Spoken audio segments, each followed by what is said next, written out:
penguins are not your usual bird.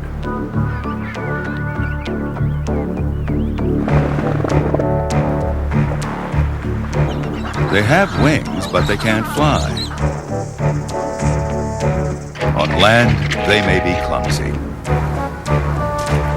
But at sea, they're acrobats.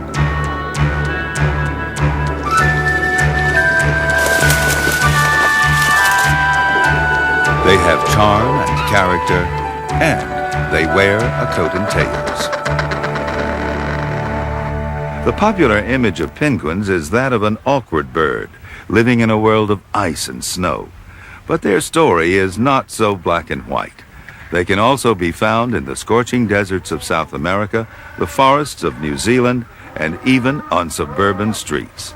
And their ability to survive under some of the toughest conditions on Earth is anything but awkward. Join us as we meet the real penguins.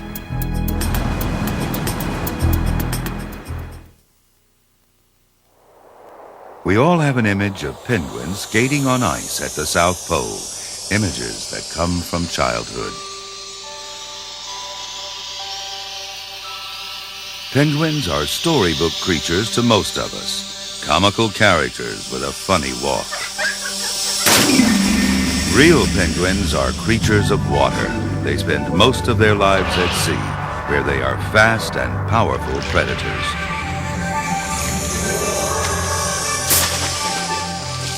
They are awkward on land, even funny, but penguins must live in two worlds, and it's only their remarkable abilities that let them conquer both.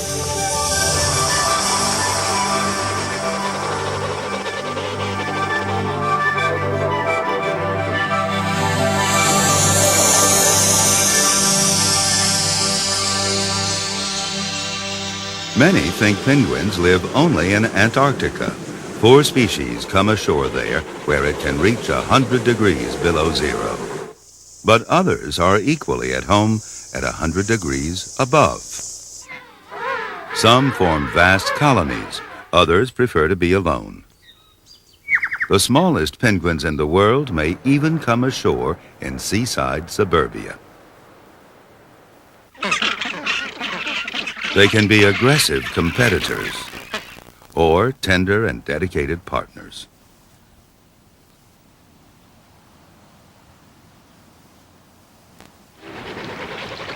Penguins originated more than 50 million years ago in the New Zealand region.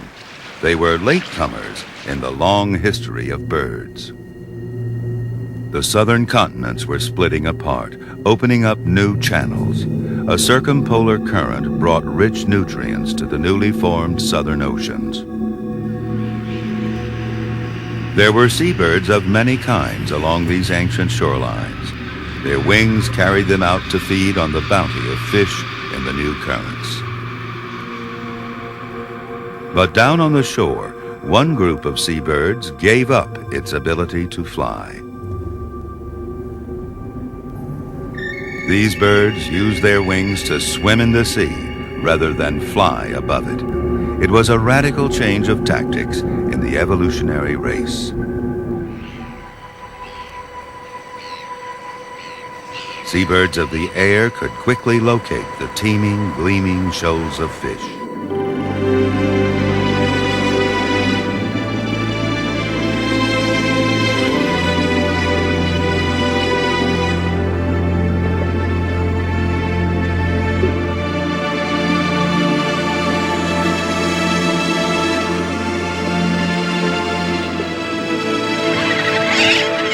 But much of this food lay beyond the reach of these birds. They could only scratch the surface. Some birds, like petrels and albatrosses, learn to use their wings to chase prey underwater. But they could only dip into the first few feet of ocean. Wings designed for air don't work very well in water. They're a compromise. Penguins made no such compromise. By totally giving up the ability to fly, their wings became powerful flippers. They broke the dive barrier and were able to hunt prey at ocean depths where no other bird could go.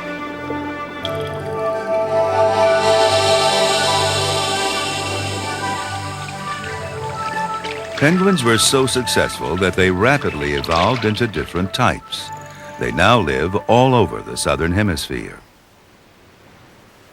The classic tuxedo types are found in Antarctica, along with the largest, like the emperors. 6 species with yellow crests and 1 with a yellow eye live on the islands across the sub-Antarctic. Little blues, the smallest penguins, are found in New Zealand and southern Australia. The northernmost are the banded penguins. They live on the shores of southern Africa and South America.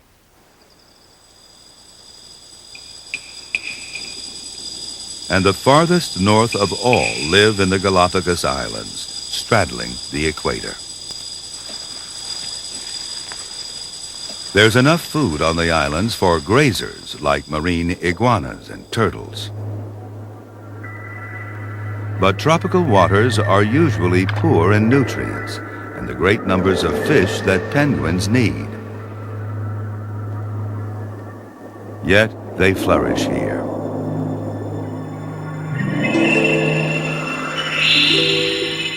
These waters are special. They are cold and nutrient-rich and have come all the way from Antarctica via the Humboldt Current. The Galapagos Islands abound with cold water animals like sea lions.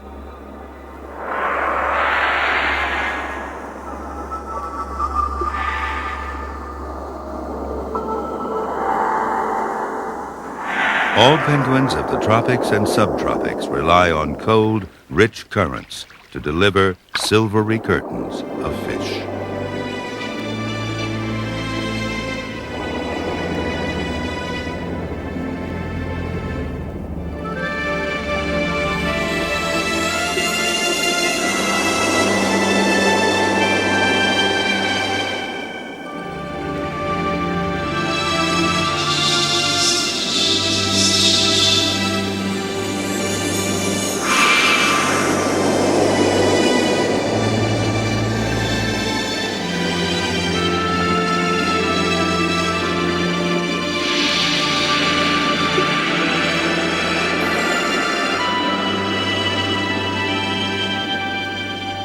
Penguins have truly conquered the oceans. They spend as much as 80% of their time in water. Yet each year they forsake the sea and struggle ashore. No matter how awkward it is, every penguin must return to land. The 2 things which define them as birds, eggs and feathers, force them to live a life in 2 worlds.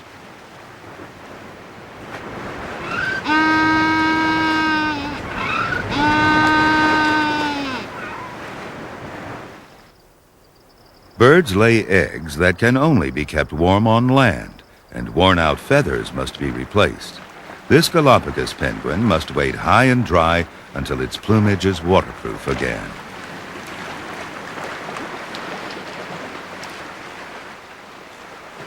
It was the variety of unusual creatures on the Galapagos Islands that intrigued the great scientist Charles Darwin more than 150 years ago. Darwin observed that different species of finch had beaks of different shape and function. He also noticed that giant tortoises differed in size and patterning from island to island.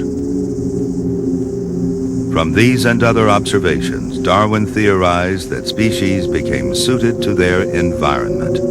Different environments eventually give rise to different species. All penguins share a single environment, the sea. That's what makes them all similar. It's where they leave the water that makes them different. Craggy cliffs and angry seas, surely an impossible place for penguins to come ashore.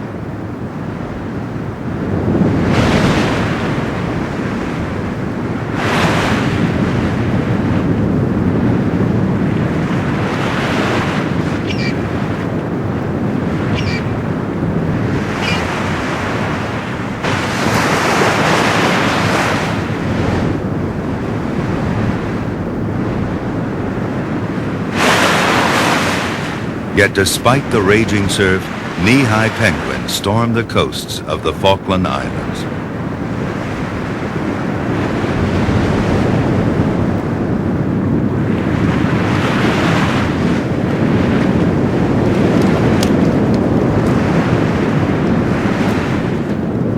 Getting ashore is only half the battle.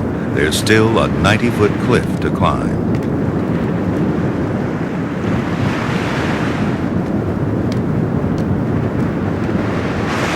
They're called rockhopper penguins, and it's easy to see why. They have extra strong ankles and long toenails to grip the wet boulders.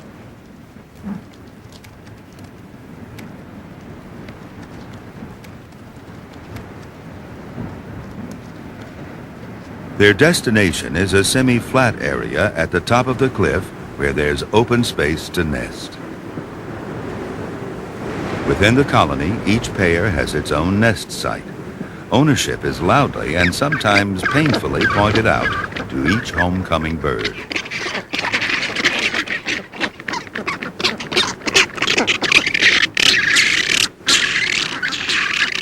Apart from being at the top of a cliff, the nests are unprotected. While adults are safe up here, there are killers after their eggs.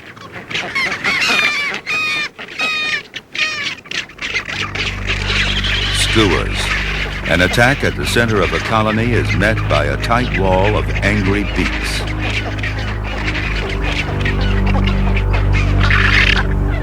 At the edge of the colony, the nests are more exposed.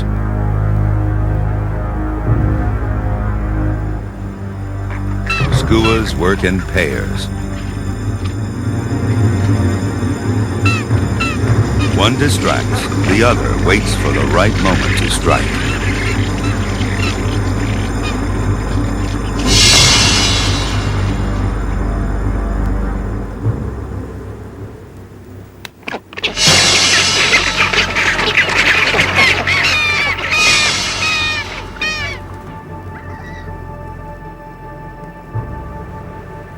Penguins that lose their eggs abandon their nests.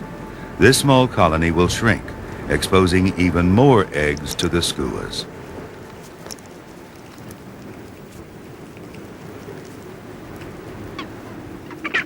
Before the season is over, all the nests here will probably be empty. Nearby, some rockhoppers have found a way to protect their eggs. They nest among a colony of blue-eyed king cormorants. The rockhoppers accept the cormorants as substitute penguins, and together they form a larger, safer colony. But avoiding predators is not always the critical factor in choosing a nesting site. Some face a greater threat from the heat of the sun. On the other side of the Pacific, the surf pounds the east coast of New Zealand. Here, one of the rarest penguins in the world spends the summer in temperatures reaching 90 degrees. All penguins are protected from the cold sea by a survival suit of feathers.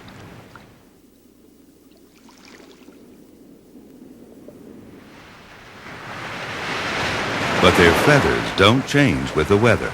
The warmer it gets, the more they're in danger of overheating when they come ashore. These penguins walk inland to find shelter from the heat. For some, it's a slow, waddling journey of up to a mile. Yellow-eyed penguins are unique. Unlike others, they seek solitary nest sites.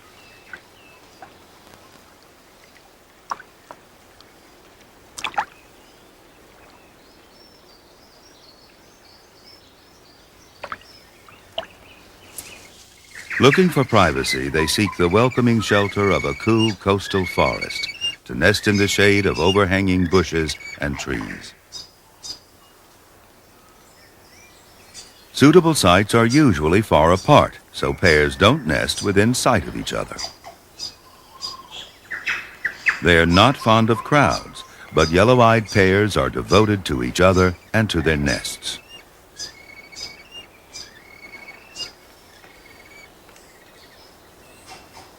This need for seclusion has made them vulnerable. Their cool forest homes are disappearing.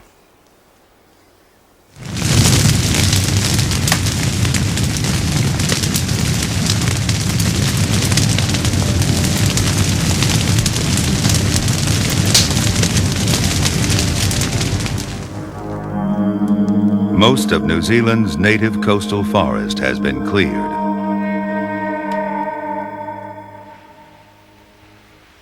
Today, yellow-eyed penguins come ashore to find a shocking change.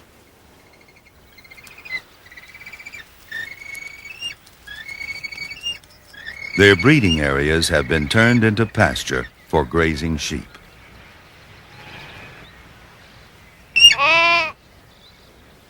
The penguins have been forced to nest in the open.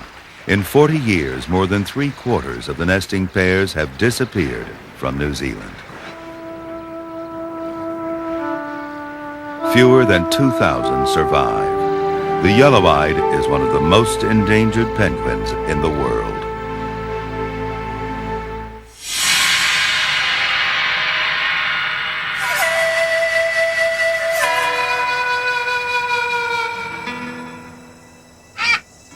Closer to the equator on the coasts of Peru and Chile, the sun beats down on a desert landscape. Yet even here, there are penguins. Humboldt penguins have bare patches on their faces to help excess heat escape from their bodies. In this land without trees, there are only 2 ways to avoid the midday heat, which can exceed 100 degrees. You can leave very early in the morning and go fishing in the cool sea. Or if you must stay behind to care for eggs, you need a cool burrow dug into the cliff face.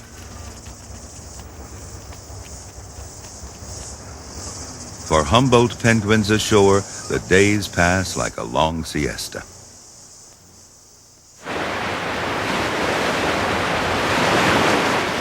And those at sea are in no hurry to return. They're content to drift in large rafts, waiting until the cool of evening before stepping back on land.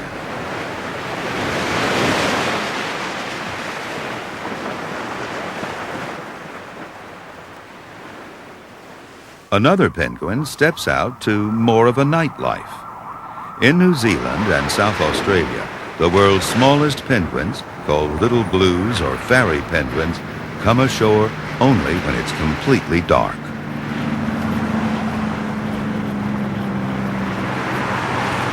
Where they choose to land is often close to us and the hazards we impose.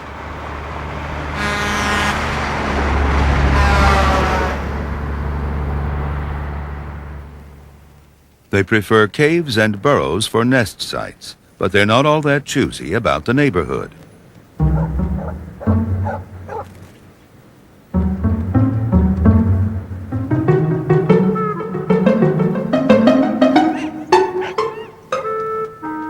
And they don't mind sharing with the people upstairs.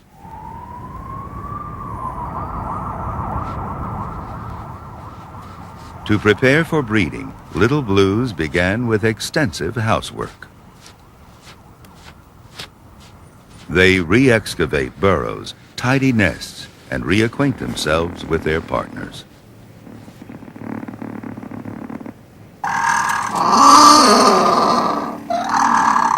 They sing nightly love songs, which often keep the neighbors awake.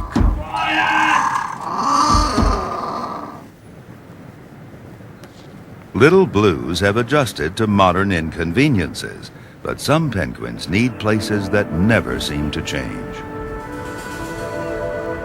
Snares Island, south of New Zealand, is so remote it remains untouched by the outside world. A society of snares-crested penguins continues their traditional way of life here undisturbed.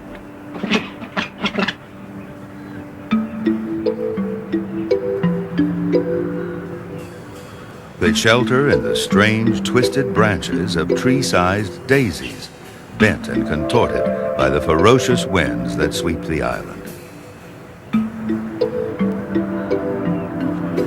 Occasionally, one sits in the branches, as though for a moment it was just a bird in a tree.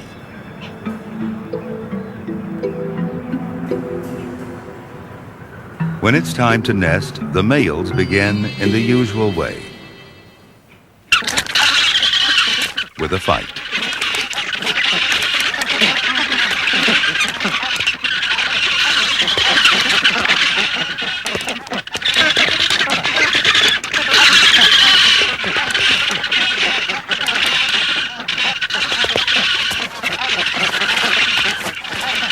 They're at it long before the females have arrived.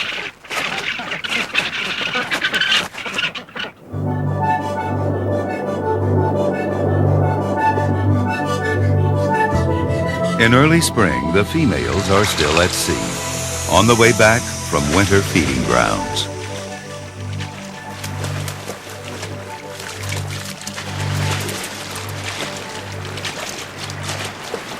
Even as they scale the rocky slopes that lead to their colonies, the males are still disputing territory.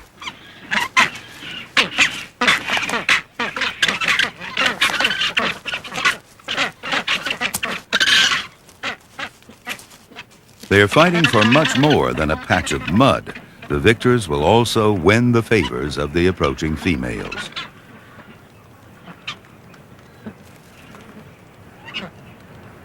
In contrast to the pandemonium among the males, the females approach the moment of breeding with order and decorum.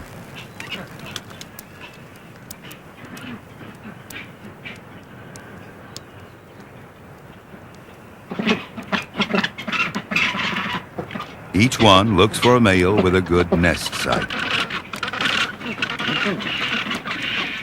First arrivals ignore many puffed up chests before selecting their spouse of the season. Then they celebrate their choice and seal the bond.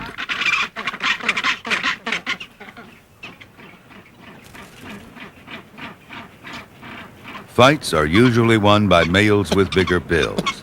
These winners breed early and produce more chicks, passing on the trait to their young.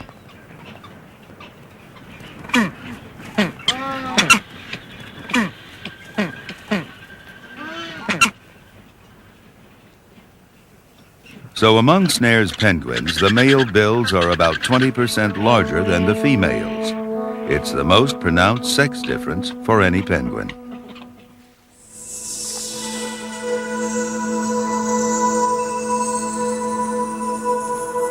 Time for fighting is a luxury not all penguins can afford.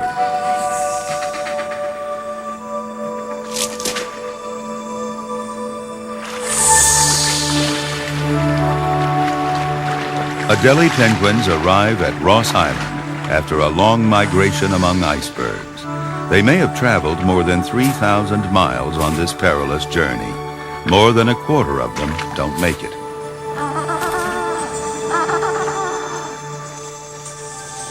Like waiters in a fluster, they scurry off to breeding colonies that will be snow-free for only a short time. Both males and females arrive together. There's no time to lose, so Adelies have evolved a strategy which enables them to breed both quickly and efficiently. A newly returned male will gather stones to line last year's nest.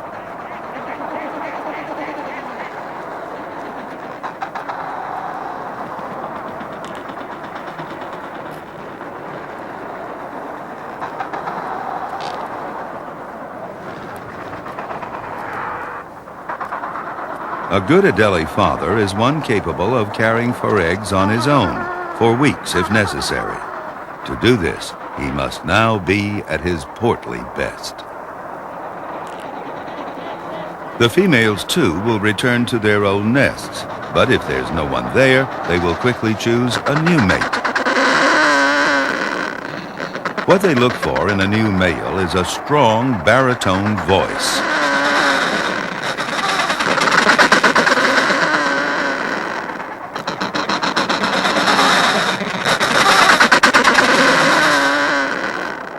The bigger and fatter the male penguin, the deeper his call. If she doesn't like what she hears, she'll keep on searching.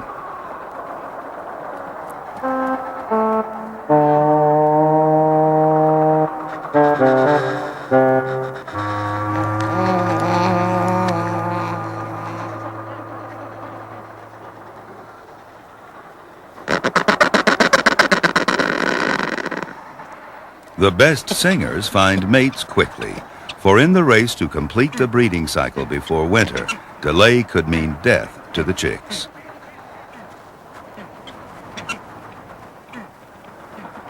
Some males find a new partner too quickly. A late returning female can find last year's mate sharing the nest with someone else, but not for long.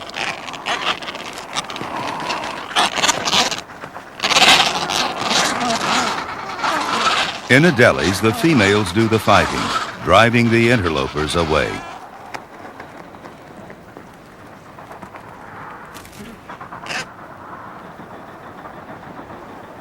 Once the eggs are laid, the lower-voiced males show their worth.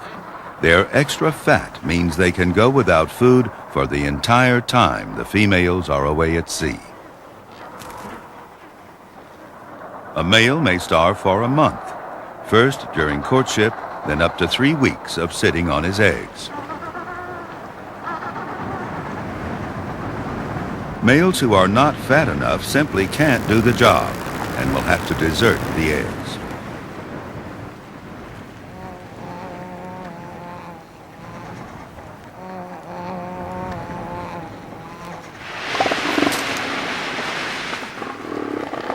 It's spring on the coasts of southern South America.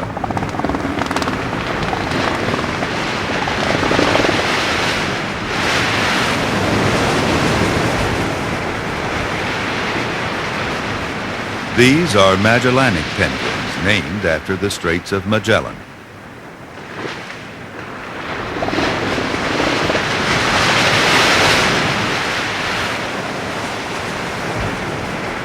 Instead of looking for a new mate, they too try to save time by sticking with a proven partner.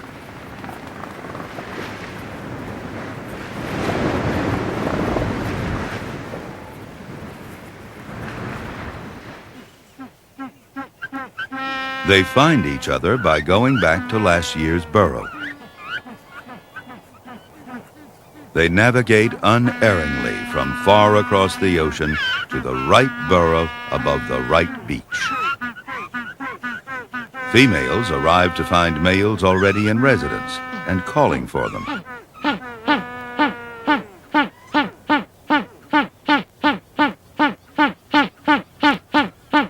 Their donkey-like bray has earned them the South American nickname of jackass penguins.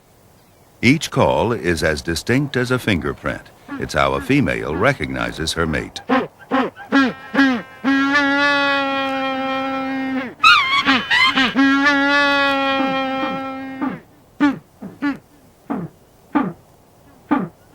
Having reunited, the pair renews their commitment to each other with an elaborate greeting, which includes bill dueling.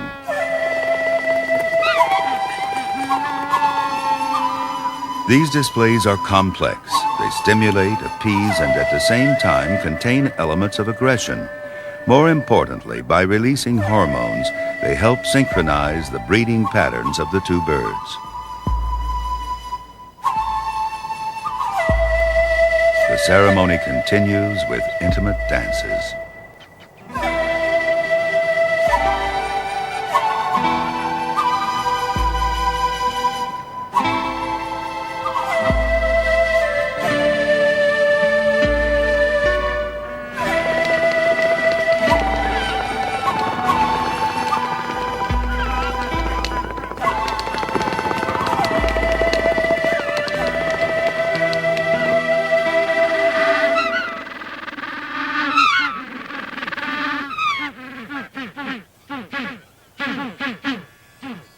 Those who found a partner turned their attention back to the burrow, gathering grass to reline it.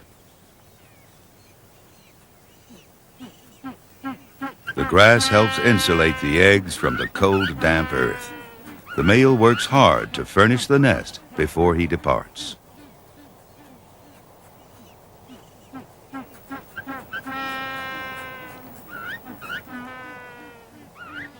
Unlike an Adelie male, he won't have to fast for a month. The female will incubate the eggs first while he goes to sea.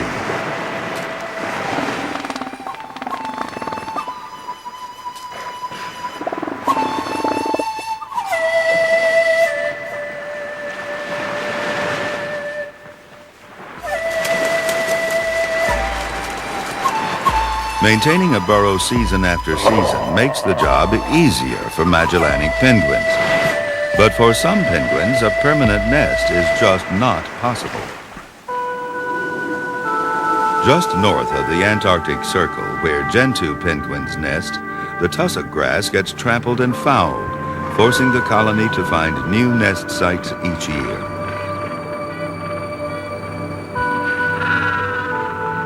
Yet even without a permanent nest site, partners remain faithful to each other.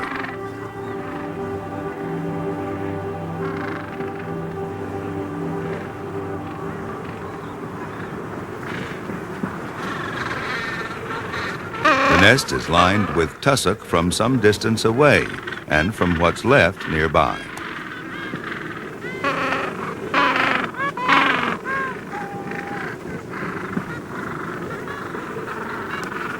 For gentoos, nest sites aren't used as meeting places at the beginning of the breeding season. The birds remain here all year round. There's plenty of food in the nearby coastal waters, and they don't have to migrate during winter.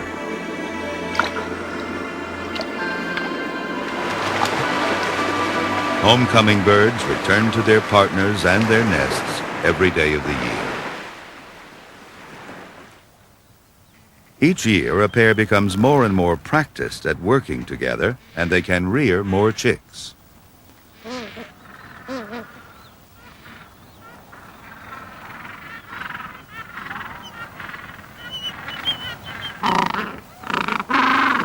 The strength of their bond is reinforced daily by elaborate and enthusiastic greetings.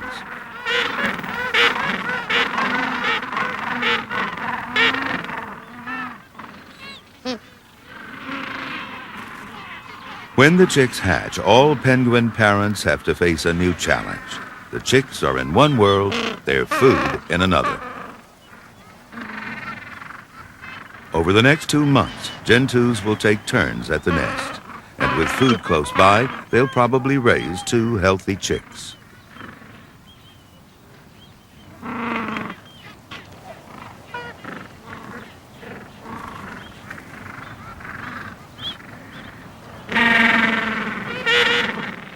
In tougher places, penguins have devised other means to ensure their survival.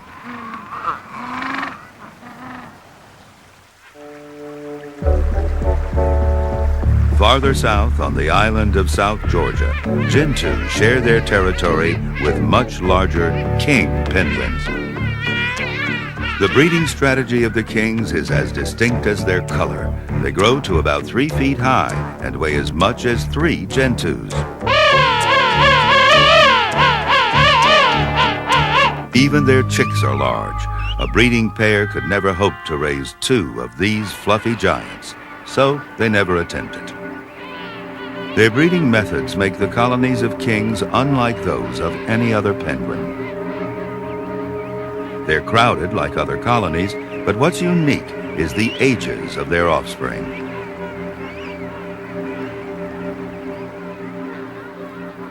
The bulge under this penguin indicates that an egg has already been laid. They incubate the egg between their feet and their bellies, so there's no need for a nest.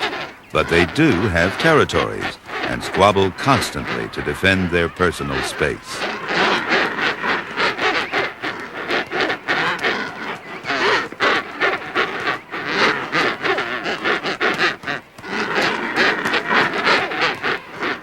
Alongside birds with eggs are almost fully grown chicks. In the same colony, there are 2 different breeding cycles.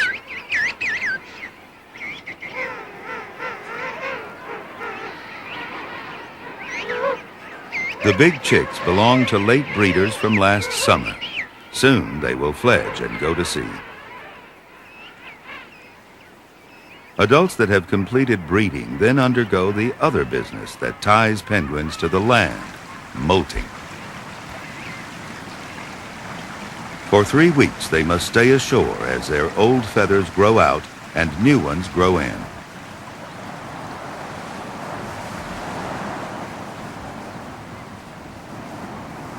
The short feathers lock together tightly with microscopic hooks. So penguins, wherever they live, can maintain the same body temperature in the sea as on the land. As the first snows of winter arrive, late breeding kings leave the colony and depart for faraway feeding grounds, leaving their late chicks completely on their own.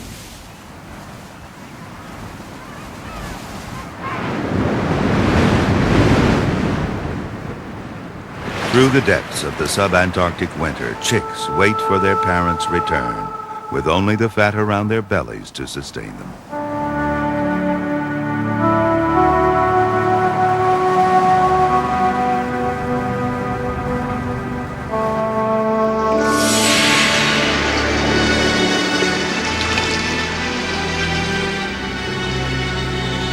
During this time, adults range for thousands of miles across the ocean, searching for food. A chick's fast may last 5 months. Finally, in the spring, its plump, well-fed parent returns.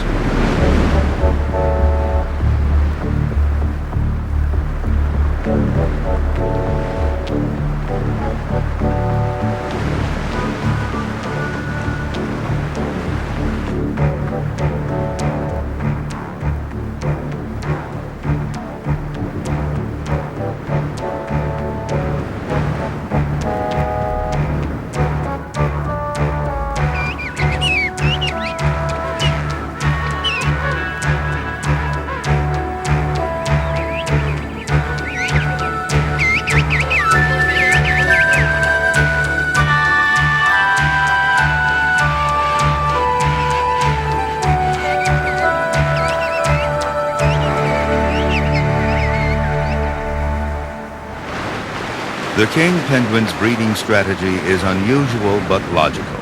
By raising 2 chicks over 3 years, they found a way to adapt their breeding to the availability of food.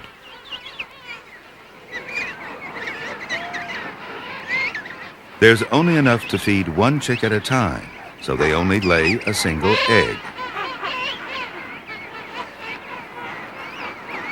They've solved the problem of survival on limited means, to the enormous success of the colony. But there's a whole other group that has opted for a bizarre approach to chick raising.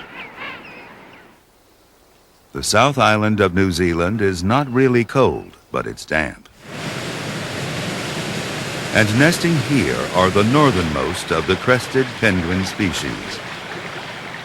Fjordland crested penguins also find only enough fish to feed 1 chick, yet they always lay 2 eggs, and a month later there are 2 healthy chicks. But one is little more than an insurance policy.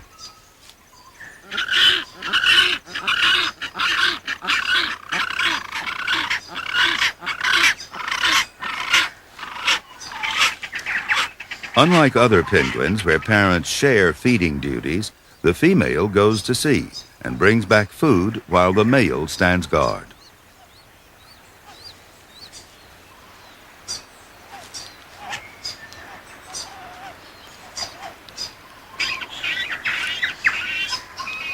But even a well-coordinated effort by 2 parents can't protect the chicks from cruel reality.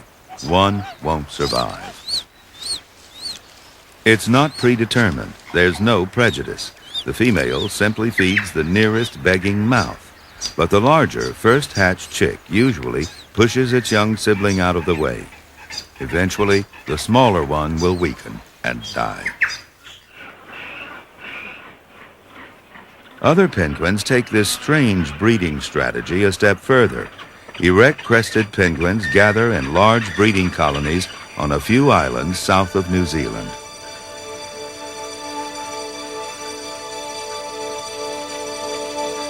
Because of their isolation, they're the least studied of all penguins, and in some ways, the most mysterious.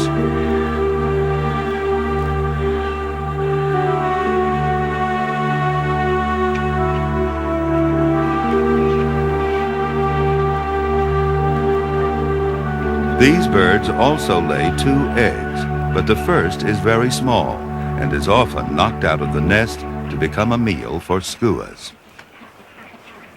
This may seem to be a terrible waste, but perhaps they can't switch off a genetic program which compels them to lay 2 eggs, even though each pair can only hope to raise 1 chick.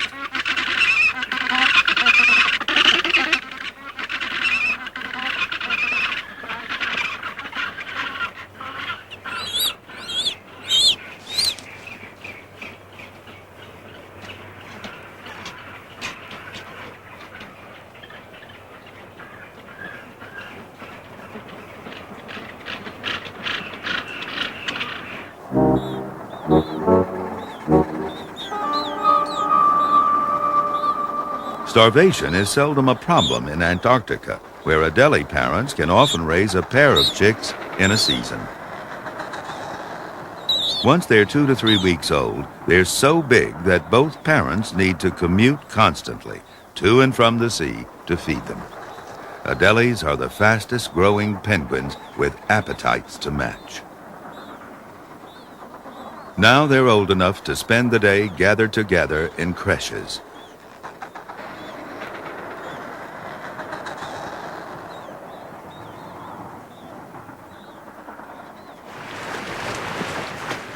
In the race to fledge their chicks before the onset of winter, the parents can't afford to stop.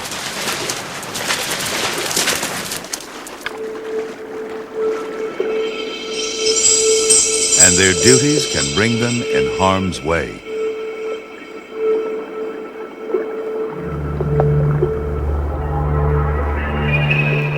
A leopard seal hunts the shore, looking for penguins to eat.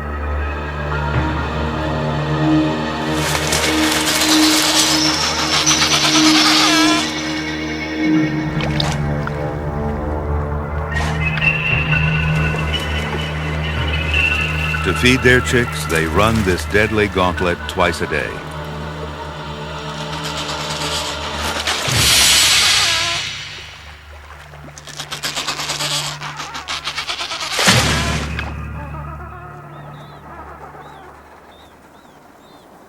Having evaded one hungry creature, they come home to another.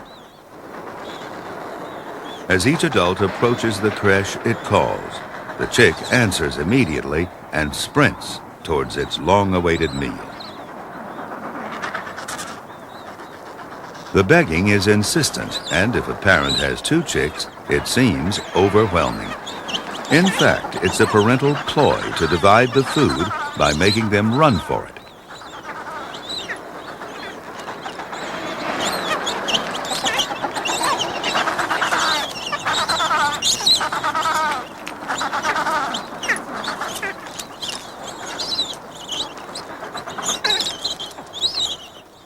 The chick that's fed first stops chasing, so the less dominant one can feed too.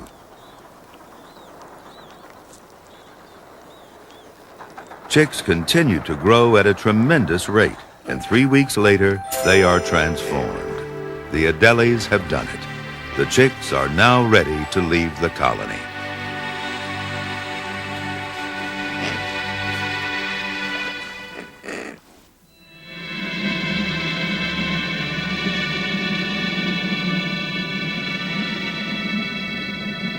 Autumn doesn't signal the end of breeding for all penguins. The freezing surface of the Antarctic Sea marks just the beginning of the most fantastic penguin story of all.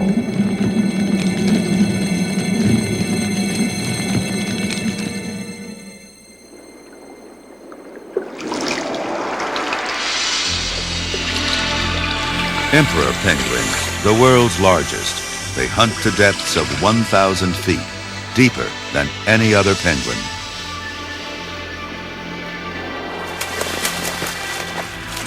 Once ashore, however, their behavior is even more extreme. Many have just swum 1,000 miles to get here. Now they will battle polar winds which scream at up to 120 miles an hour, conditions that would kill most animals in minutes.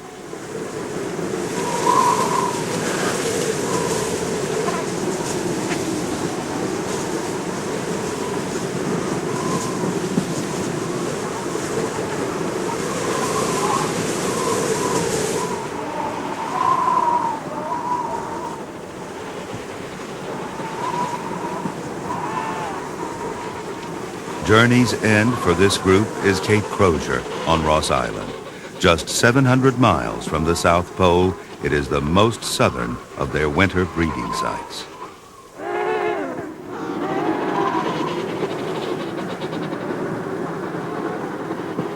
They haven't seen their partners for months, but there are no nest sites for a rendezvous here. This ice was open ocean just a few weeks ago. Sometimes they hear a familiar call in the crowd and may meet up with a previous partner. But emperors are not very faithful, which can lead to misunderstandings. Even their fights are conducted with imperial restraint. They can't afford to waste energy or fat.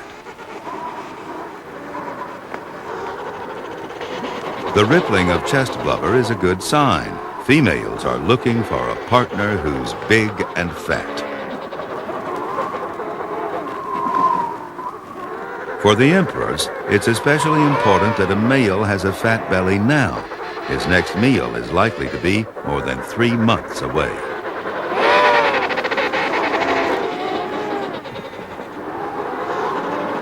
Emperors have abandoned territories. They tolerate touching each other so they can huddle together to keep warm in the coldest Antarctic blizzards.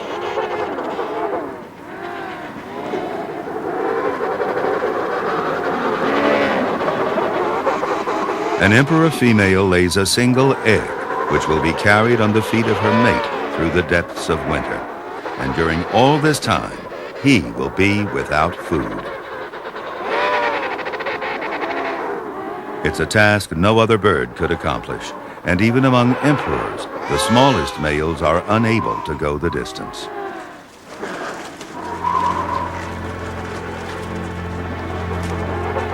As winter approaches, the females leave for the nearest open water, several days' march away.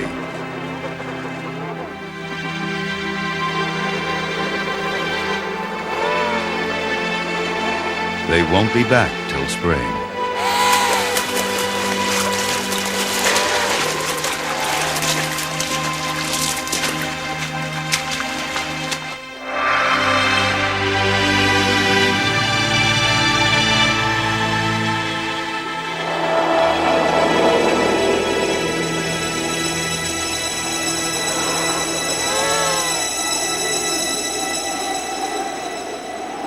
Antarctica is the coldest place on Earth. Relying only on their feathers, their fat, and the warmth of their neighbors, the males huddle together in total darkness. In the unthinkable cold of minus 120 degrees, these remarkable penguins maintain their eggs at the same temperature as our bodies.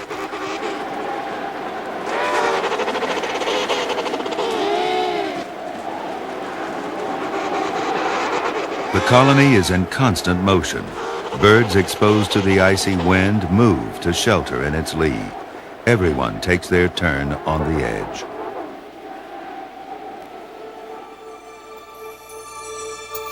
Finally, brilliantly, the sun.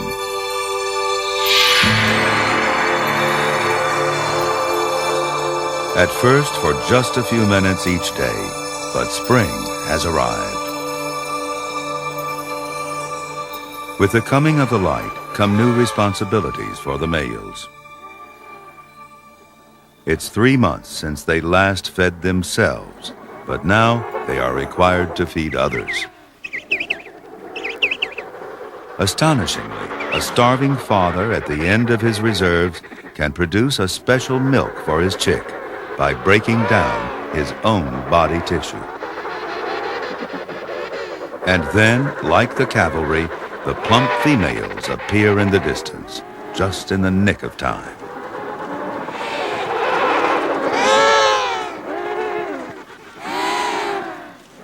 Each is guided to her mate by following his answer to her call.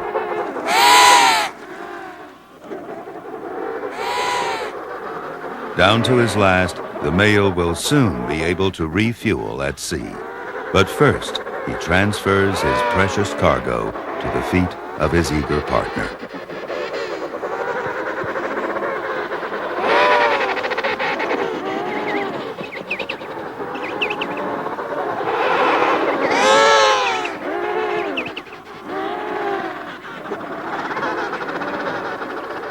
Mission safely accomplished. The chicks stay warm under their parents' brooding patch, but they're not always safe.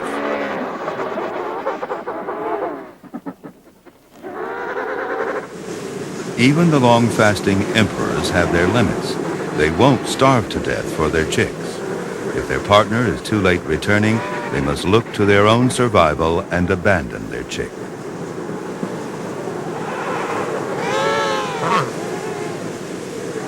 A female returning too late from the sea attempts in vain to brood a lifeless chick.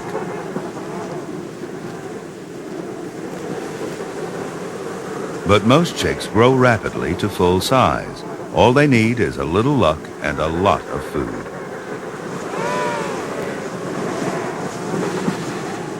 As spring advances, the ice will break up beneath the colony and the chicks will be abandoned to find their own way to sea.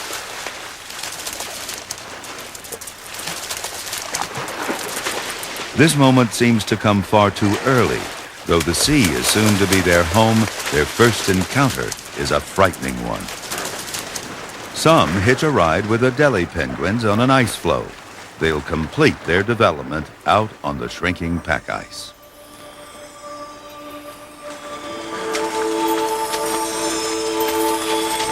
Their parents, too, have completed their annual appointment on land and now eagerly return to their real home.